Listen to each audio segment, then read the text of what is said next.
ice hockey. Like many sports, it's a simple game, where outscoring your opponents is all that really counts. But it is a sport that can be unforgiving, a sport that leaves a lasting mark on those that play. Every hockey player knows that in the pursuit of their ultimate goal, they will have to put their bodies on the line in a way few other athletes experience with such regularity.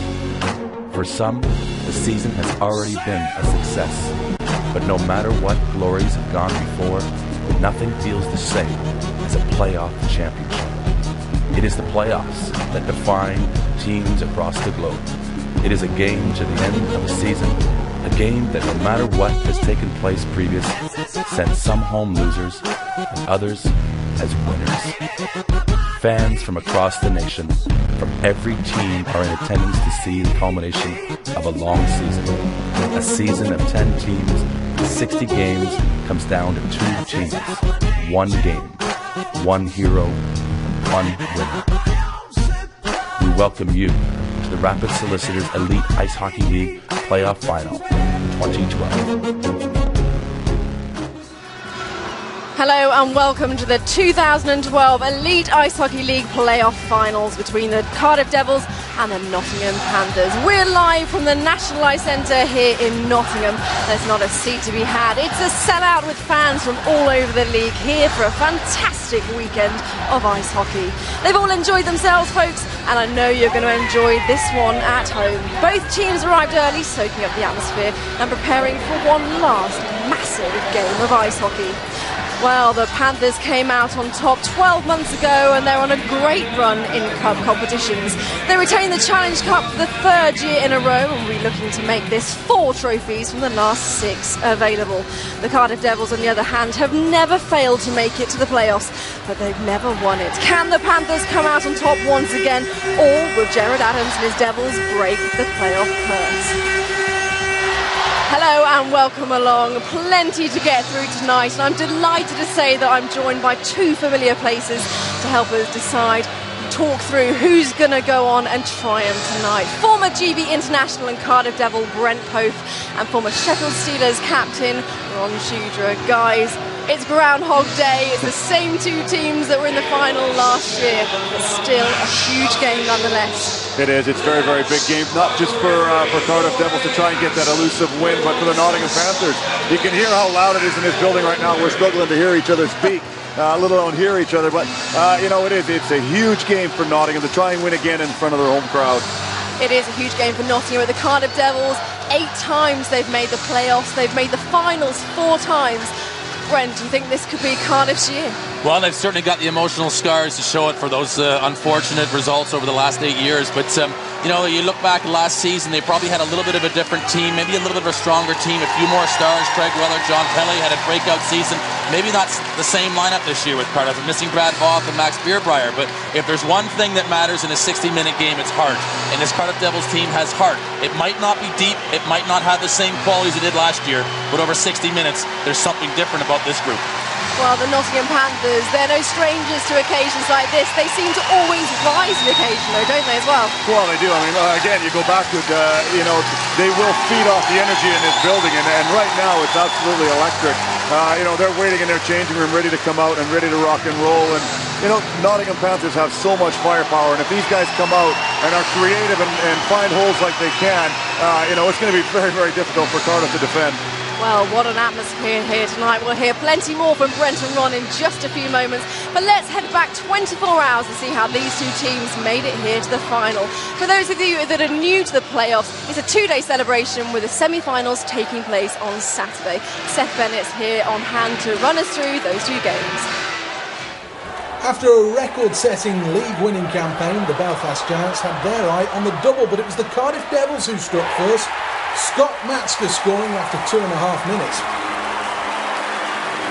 The Belfast equaliser came before the end of the first period. Captain Jeremy Rebick being so influential. He levelled things at 1 apiece.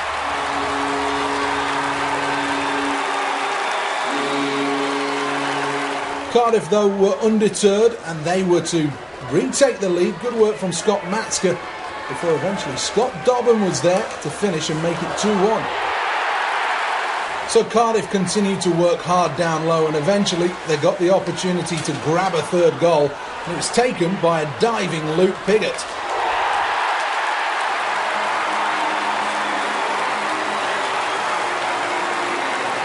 With under 5 minutes to go, Belfast knew that they had to get another goal, and eventually they did. Aaron Clark at the back door to convert. 3-2, and all of a sudden, game on.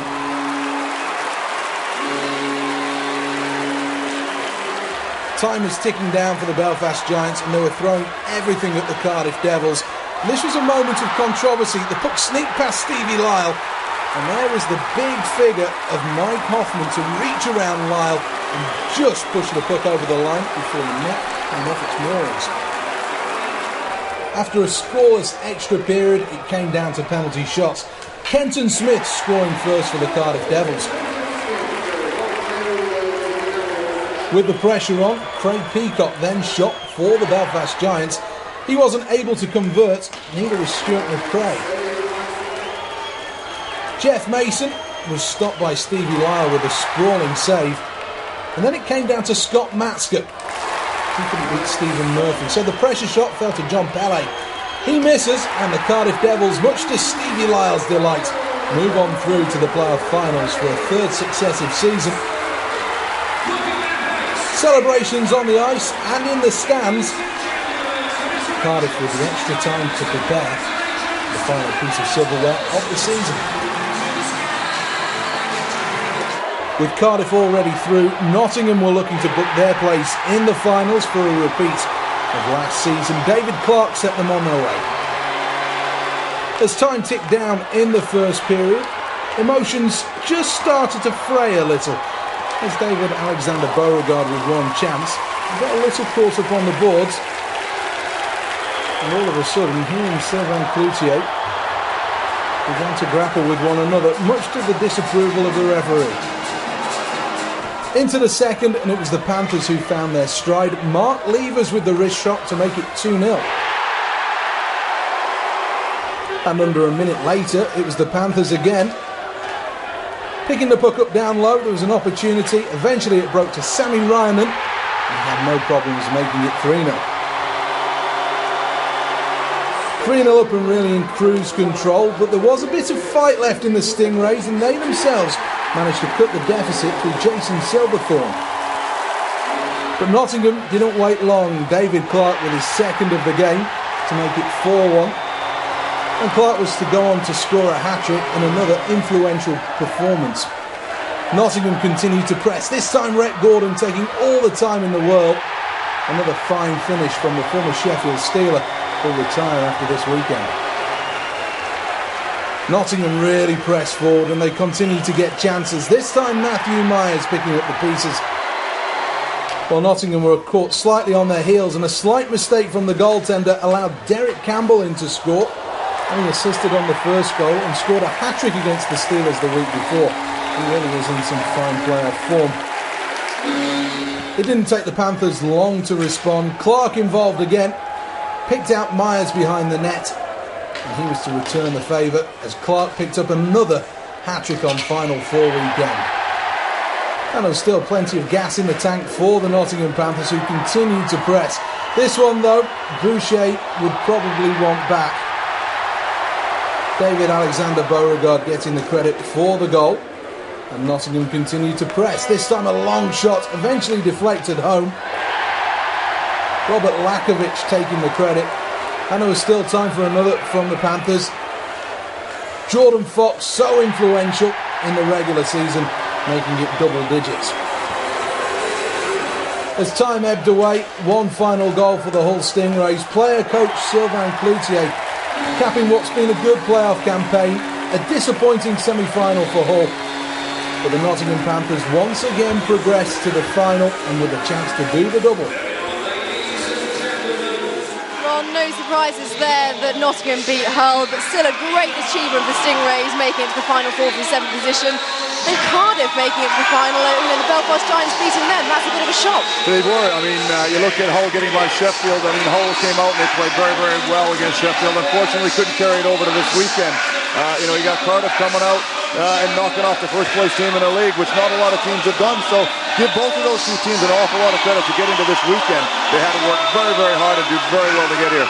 Brent, let's talk a bit about Gerard Adams. He is slightly injured, isn't he? But we are going to see him on the ice tonight. Well, he took a knock yesterday, and you're going to have to take the horses to pull Gerard back to be able to play today. He will play today. There's no doubt of that. He's struggling. He's got a knee injury, but Gerard Adams has been with his club for 7 years now, and he's a big reason why this team continues to get back to this playoff weekend, game in, year out. And although we haven't won it yet, if Gerard Adams is going today and giving everything he's got, he can maybe be the difference for the Cardiff Devils today. Okay, well, the lights are up here, so that can mean one thing we need to hand to our commentary team for this evening. It's Dave Sims. Guys, it's becoming a habit, you two here at the breakfast table. We'll talk about the two semi-finals first. G, yours was a battle. You looked like you got it won, then almost lost it, and then won it again. Yeah, it was a tough game. I thought it was extremely hard. I think Belfast are, probably the best team in our league, and I think we got a little bit of fortunate in it with a few breaks, and we do like to make it interesting. And it was our first shootout win of the year, which was really good. But I thought we deserved to win. You picked your moment for your first shootout, didn't you? Yeah, well, it's kind of an awkward way to win because it's just a one-on-one situation, and you do need a little bit of luck, and you need your goalie to come up big. And Stevie came up really big with 3 good saves. Yeah. Your game, with all due respect to Hull, was pretty much what was expected, I think, from most of us. How was it going into that, knowing that everybody expected you to win and win comfortably? Well, I just don't want the guys to play nervous, so I try to instill that confidence in them and let them know that, hey, if you do your best and you play well and you make contact and you do all the little things, you should win this game. So they knew that going in, and they did a good job. They did indeed. How hard was it once the game was won at 4-1, 5-1, 6-1? Because you can't turn off, because you know this lot are waiting for you. You almost had to keep going, didn't you? Well, we play hard. I mean, we've got a pretty good group of thoroughbred forwards, and it's pretty hard to keep them in the stall, and they're ready to run. So, I mean, even in the third period, we were trying to, keep the score down and keep it sensible, and they're getting chances at 2-on-1s, and they were capitalizing. So, but I mean, the scoreline wasn't indicative of the game, I thought. I mean, we scored from distance a few times, which was, uncharacteristic of Boucher, and some really terrible bounces going off Peasy's feet and things like that. That were really bad breaks for them. You come into Nottingham, you've done it all year, and to take on a Panthers team in this building, in the form that they're in right now, is a tough ask of anybody. What do you have to do well in the next 4 hours to make sure that they don't lift that crown again? I think just play good defense. Obviously, we just need to kind of control the middle of the ice, and we need to keep them out of the outside. And like Corey was saying, I mean, they're very good up front. Their forwards are extremely skillful, so we can't have any odd man rushes coming back into our zone. We need to keep kind of everything in front of us, keep to the outside, and Stevie Lyle has to be the best player on the ice today. Do you also have to be very disciplined, not take penalties, because their power play is outstanding?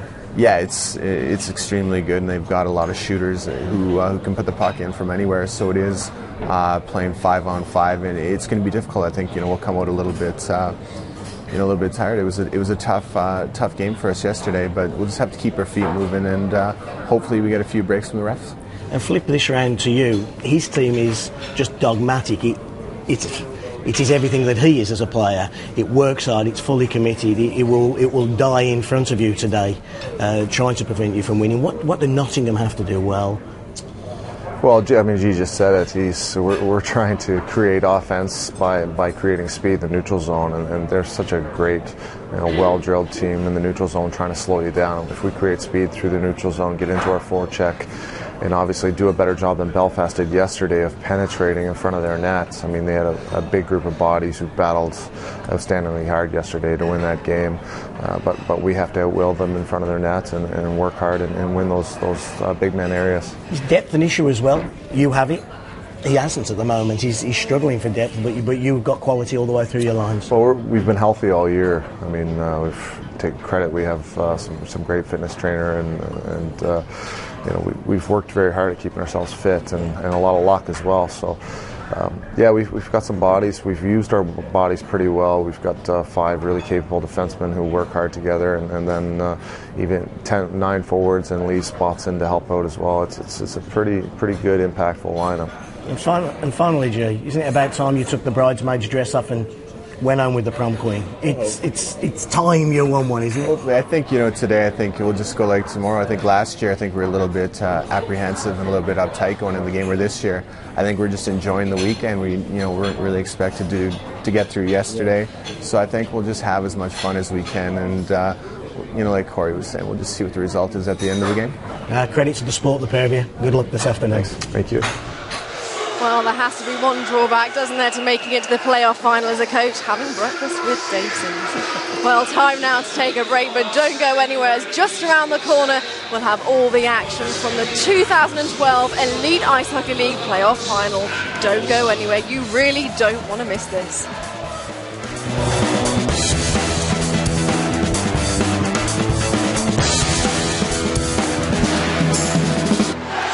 And welcome back to the National Ice Centre here in Nottingham, where we are moments away from the 2012 Elite Ice Hockey League playoff final. It's getting really tense here. Well, it's time now to hand over to our commentary team for the evening. It's Dave Sims and Paul Thompson. Thank you very much, Anna. Wow, it's exciting here at the NIC. The Cardiff fans, there's some Sheffield fans, they're not too happy, but the Nottingham Panthers fans have packed into this building. It promises to be a fantastic final. The Cardiff Devils line up as follows, and Paul Thompson, Stevie Lyle, as always, key to Gerard Adams' side success. He had a big playoff in the quarterfinals against us, David, yesterday in the semi-finals, and I noticed as well Chris Frank's back in the lineup today. He's been missing for the last 3 games, and we'll see if he plays any part. Luke Bigger got an all-important goal. They're not very deep up front, are they? They're going to require the job again in the playoffs. Well, these are a team that they turn up on the big nights, on the big occasions for these cup competitions, and Corey's led them all the way. David Beauregard is off with the Cardiff Devils. In goal, of course, is Stevie Lyle. Lots of talk whether Stevie Lyle will be in Cardiff next year. We'll wait and see. On the blue line, Kenton Smith and Mark Richardson. Is he about to head off to Kazakhstan? We'll tell you more in the next 2 or 3 hours. And up front, there's big Phil Hill, Stuart McRae and Jeff Pearce. The Nottingham Panthers, Kywal, Kowalski, the fan favourites here at the NIC. Corey Nelson starts with Stevie Lee. Corey Nelson, the player coach, the least experienced of the 5D men for the Panthers. And then up front, Jordan Fox in between Brandon Benedict and David Alexander Beauregard.